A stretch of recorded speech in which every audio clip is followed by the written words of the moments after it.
Salam sejahtera untuk kita semua. Perkenalkan, saya Yandri Hili dari kampus Institut Agama Kristen Negeri Kupang dengan Fakultas Fisip, Prodi Sosiologi Agama kelas B.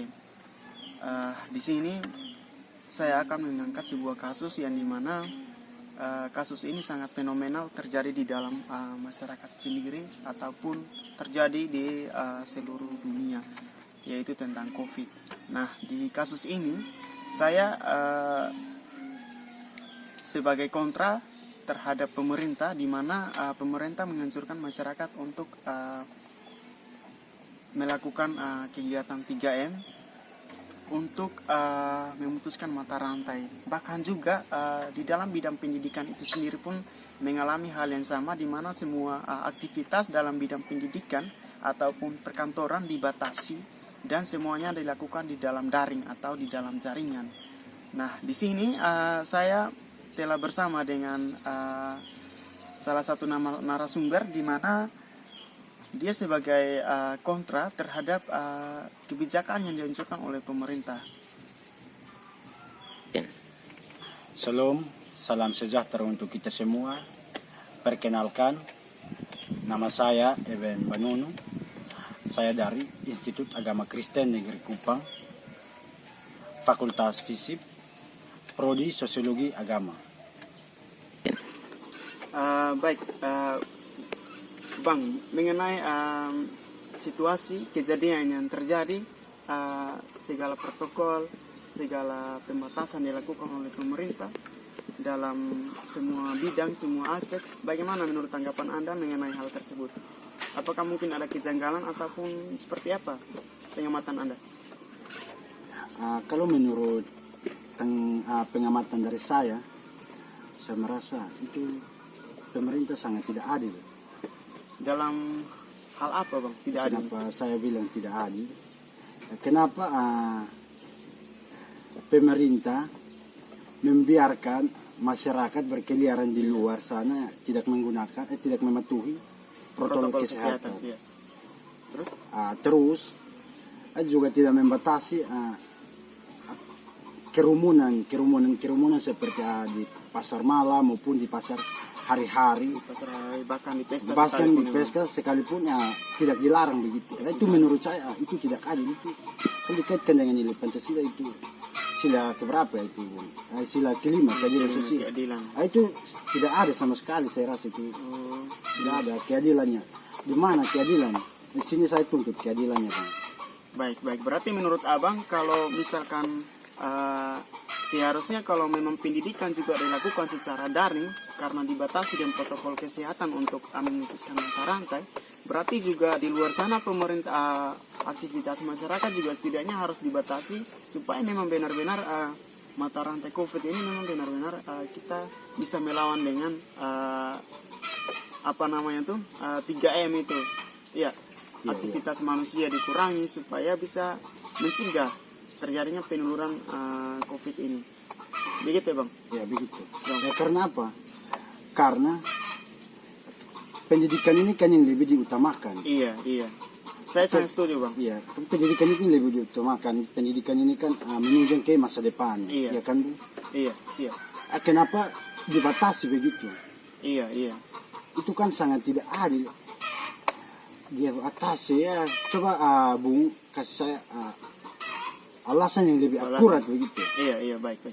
Kalau menurut saya pendidikan dibatasi, iya, karena di sekolah itu memang tempat menimba ilmu. Iya. Di satu sisi, kalau di sekolah saya bilang kalau sekolah namanya belajar, berarti kita bukan hanya patokan pada suatu gedung, iya. Karena kita terhimpun pada suatu ruangan, iya kan. Jadi kalau menurut saya kita kuliah di dalam dalam daring pun itu tidak mempengaruhi sih sebenarnya dengan materi yang ada, semua yang disampaikan hanya kembali kepada ketong sebagai belajar. Kita ini sebenarnya punya niat belajar atau tidak? Apakah Bung yakin itu akan aman? Kalau menurut saya itu tidak. Ya, kalau penyebaran COVID lebih cepat itu dengan saling berdekatan begitu. Itu kan dia COVID ini dia kan udara begitu, angin, dia kan Iya. bagaimana?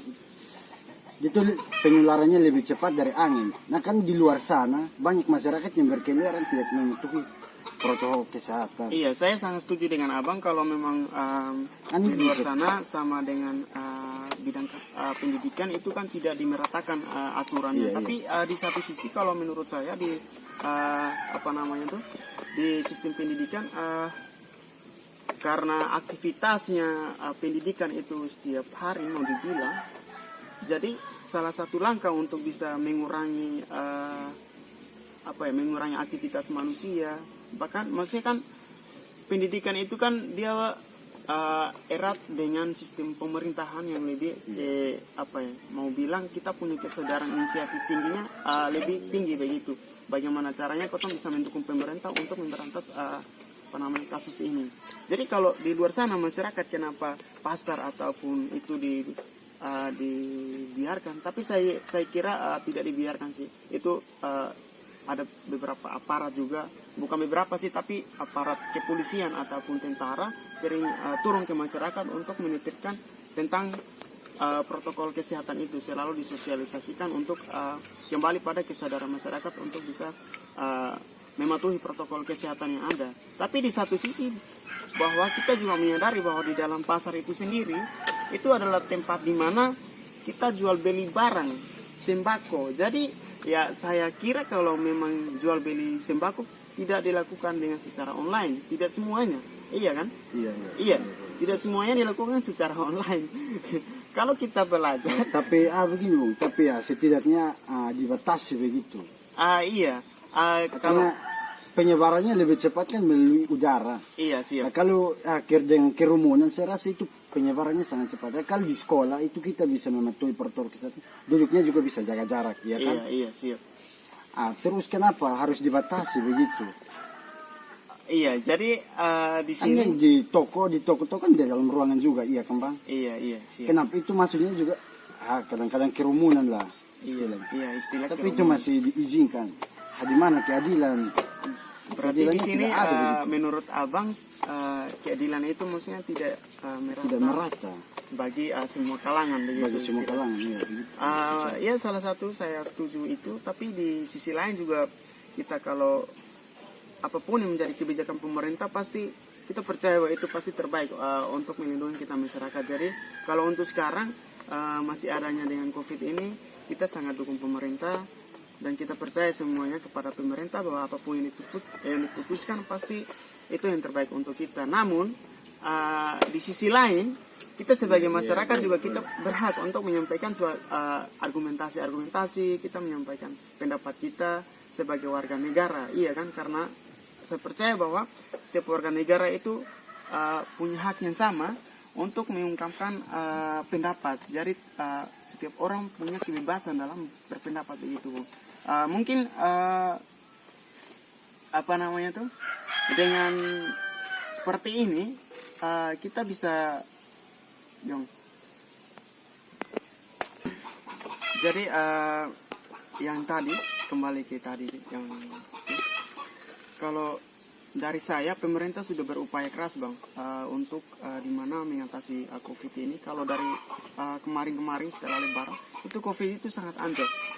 Dalam satu hari itu kurang lebih 50.000 yang kena. Namun pemerintah berupaya keras, kerja keras untuk bisa mengatasi COVID itu. Dan sampai salah satu upaya apa sih Bu?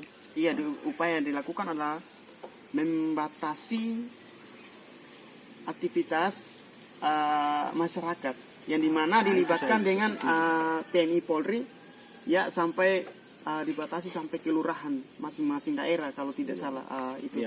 Jadi itu sangat menekan COVID ini itu sendiri. Jadi ya sekarang mungkin dalam sehari sudah sangat menurun drastis lah mau dibilang. Bahkan dari situasi seperti ini kita juga sebagai pemerintah diuji bagaimana kecerdasan pemerintah, bagaimana integritas pemerintah, bagaimana strategi pemerintah untuk menangani kasus-kasus seperti ini.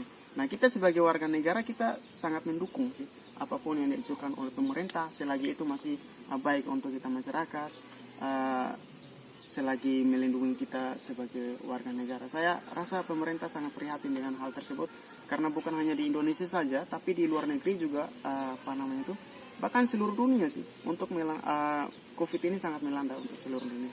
Jadi saya sangat apresiasi untuk pemerintah sudah bekerja keras, sudah berupaya untuk menangani kasus ini. Saya kira mungkin